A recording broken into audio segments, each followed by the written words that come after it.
여러분 안녕하세요, 롱장입니다. 일상으로 잘 돌아가셨죠? 제가 나와보니까 세상은 여전히 돌아갑니다. 자, 시장은 이제부터 각자 도생이에요. 왜 그러냐면 정부가 뭔가를 제대로 알려주지 않고요. 우리가 어떻게 선택하냐에 따라서 그 모든 결과물이 우리에게 돌아오기 때문인데요. 거기에 이런 이슈에 있어서만큼은 이것만은 알고 넘어가자. 너무 중요하다. 중요한데 이거에 대해서 알려주는 사람이 없다. 기사도 안 나올 것이고 오히려 거꾸로 얘기하는 사람이 많다. 그래서 제가 오늘 말씀드리고 싶어서 영상을 켰습니다. 몇 가지 자료를 보면서 얘기 한번 나눠보시죠.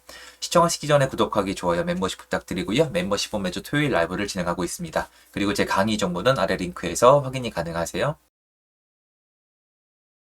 2년 전 전세값 회복한 과천, 매물도 이미 동났다.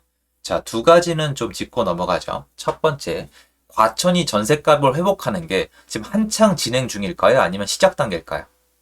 시작 단계입니다. 두 번째, 과천만의 문제일까요? 다른 지역도 포함이 될까요? 이거는 다른 지역도 포함이 됩니다. 과천 가지고 얘기를 쓴 건데 과천이 먼저 스타트를 끄는 것 뿐이에요. 이거 생각하시면 돼요. 잠실 올라갈 때 다른 지역 조용했죠. 기사 안 나왔죠. 이제는 잠실만 올라간 게 아니라 나머지 지역으로 퍼지고 있습니다. 이런 것처럼 전세도 퍼질 건데 재밌는 거는 전세가 만약에 과천뿐만 아니라 전국적으로 회복세를 보여준다면 이건 뭔가 이유가 있어도 있다는 거죠. 뭘까요? 이게 바로 제가 지속적으로 말씀드렸던 전세의 공급과 수요입니다. 철저하게 무시하는 분들이 많은데 전세는 누군가 공급을 해줘야 수요가 있어서 계약이 되는 겁니다. 전세를 공급하는 사람은 다주택자예요. 지난 정권부터는 갭 투기꾼이라고 불렀습니다. 이걸 할 수 있는 사람은 줄어들었고 많이 망했고 늘지 못했기 때문에 언젠가부터는 전세가가 문제가 될 수밖에 없는 시장 구조였는데 전 그거를 작년부터 올해 3분기라고 말씀을 드렸고 전세가가 움직이면서 매매가에도 영향을 줄 수밖에 없는 구조로 바뀐 게 2020년도 8월이라고 말씀을 드렸습니다. 너무 많이 말씀을 드려서 어떤 분들은 지겹다고 느끼실 수도 있는데 이렇게 3분기에 하나 둘 문제가 나오고 있습니다. 전국적인 문제라면은 아까 제가 말씀드린 이론을 지난 1년 동안 제 영상을 꾸준히 같이 해주셨다면 해결 방법에는 두 가지가 있습니다. 첫 번째는 뭐냐면 다주택자, 전세를 놓을 수 있는 갭 투기꾼들을 정부가 용인해서 시장에 들이는 겁니다. 불가능합니다. 현재 국토부 장관님이나 현재 여당이 할 마음도 없고 할 능력이 안 됩니다. 그럴 상황이 아니에요. 총선을 준비해야 되기 때문에 이 부분은 된다 하더라도 한동안은 어렵다. 지금은 아무리 하려고 해도 야당에서 통과가 안 될 것이다. 그리고 국민적 정서가 완전히 굳어졌다. 이건 안 된다라고 생각하시는 게 편해요. 일단은 어떻게 되든지 간에 일단은 어려워요. 두 번째, 해결 방법이 이것만 있는 게 아니에요. 이런 얘기 하시는 분들이 계세요. 국가가 하면 되지 않냐? 안 됩니다. 그거는 얘기할 가치가 없어요. 국가는 이미 안 됩니다. 국가가 할 거였으면은 옛날에 국가가 이 전월세 시장의 틀을 잡았죠. 뭐냐면 이겁니다. 신규 공급을 해주면 됩니다. 신규 공급을 자꾸 매매가락만 엮으시는데 분양권 투자라던가 인근 구축의 시세 하락 이런 얘기를 하시는데 신규 공급은 사실상 가장 큰 이펙트가 전세가입니다. 왜 그러냐? 신규로 입주를 하면은 빈집, 새 아파트가 생기는 건데 이거는 실제로 이용 가능한 집이 물리적으로 늘어난 거기 때문에 지난 영상에서 말씀드렸다시피 전세가와 직관되어 있습니다. 왜? 전세는 가수요가 없죠. 전세 3개, 4개 계약하신 분들 안 계시지 않으세요? 실제 사용할 집만 계약하시잖아요. 그거랑 똑같습니다. 그런데 이런 기사가 나옵니다. 아파트 분양 5년 만에 최저 전망, 정부 대책도 연내 효과 보기 어려워. 이 부분은 제가 많이 다뤄드렸습니다. 여기까진 좋아요. 여기까진 좋은데 지금 문제가 되면 정부가 어떤 태도로 어떻게 문제를 해결하고 있냐가 중요한 거예요. 간단합니다. 자, 지금 문제가 보여요. 전세 난은 아직 시작되지 않았어요. 시작 단계이기 때문에 전혀 심각하지 않고 사회적 공감대도 전혀 형성되어 있지 않습니다. 만약에 전세가 문제가 심각하게 되면은 이게 문제죠. 이걸 해결하는데 시간이 걸리고 지금 여당은 이걸 해결할 능력이 없습니다. 그래서 이번에 916 이 공급 대책도 완전히 뭐가 빠져있다는 느낌을 많이 받으셨을 겁니다. 그러면 정부는 어떻게 하고 있냐를 보는 게 무척 중요하겠죠. 정부의 의지가 중요한 건데요. 정부는 이렇게 하고 있습니다.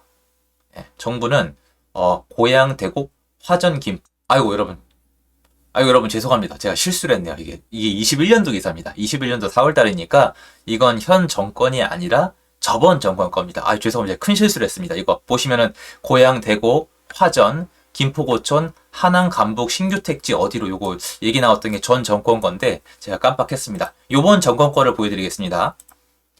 23년도 10월달 이번 정권에서 얘기가 나오고 있는 건데요. 예, 대곡, 감북, 고촌 이번엔 신규 택지 지정될까? 내달 발표하는 신규 택지 거론 지역들인데요. 고촌, 대곡, 화전, 감북 이러고 있습니다. 정부가 이러고 있습니다.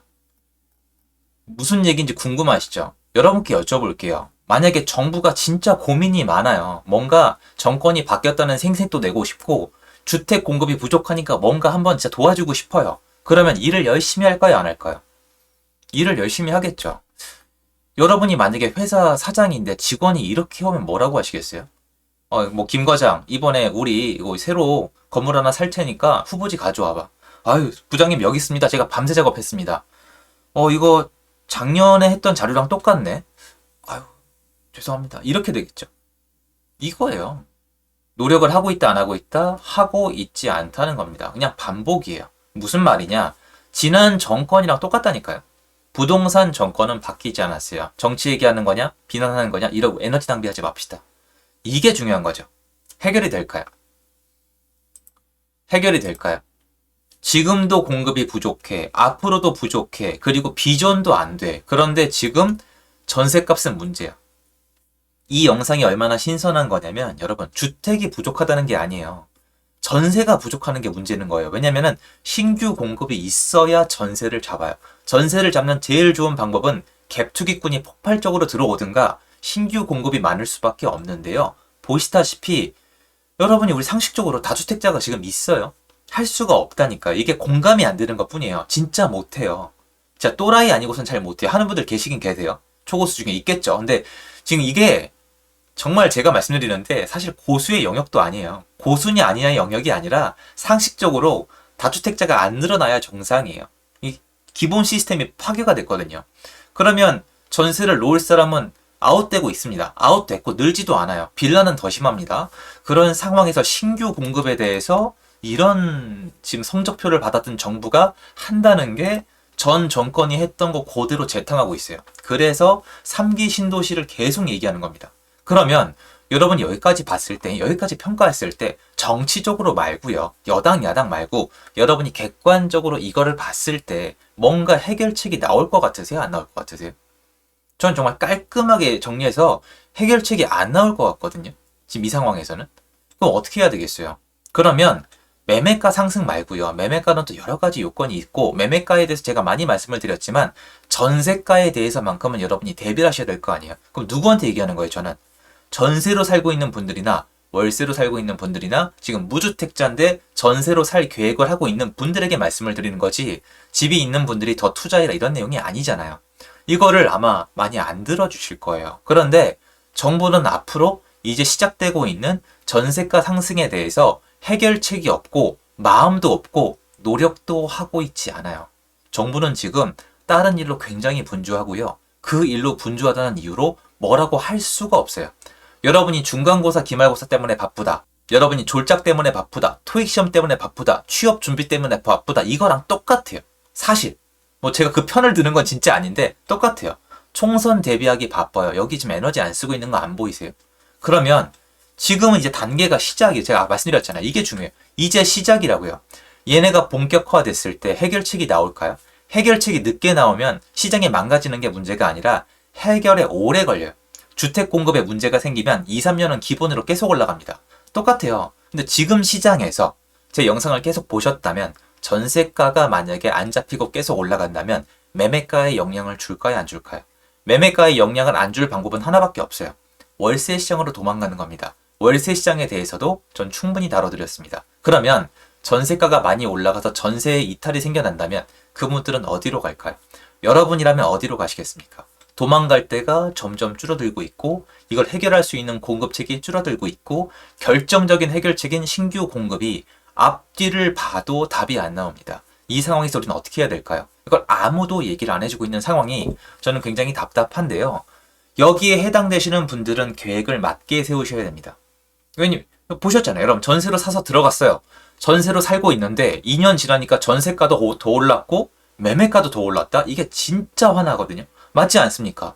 월세로 살았어. 그래도 월세로 살았으면 내 목돈을 내가 다른 데 돌렸겠죠. 맞잖아요. 내가 월세로 살면서 그 돈으로 주식을 했던 비트코인을 했던 다른 투자를 했던 괜찮은데 전세로 살았는데 내 재산을 여기다 넣어놨는데 전세도 오르고 매매가도 오른다? 그러면 그때부터 난리가 나잖아요. 그것만큼은 사전에 인지하고 나서 선택을 하는 게 좋지 않을까라는 마음에 영상을 준비해봤습니다. 도움됐으면 좋겠고요. 여러분 좋은 하루 되십시오. 감사합니다.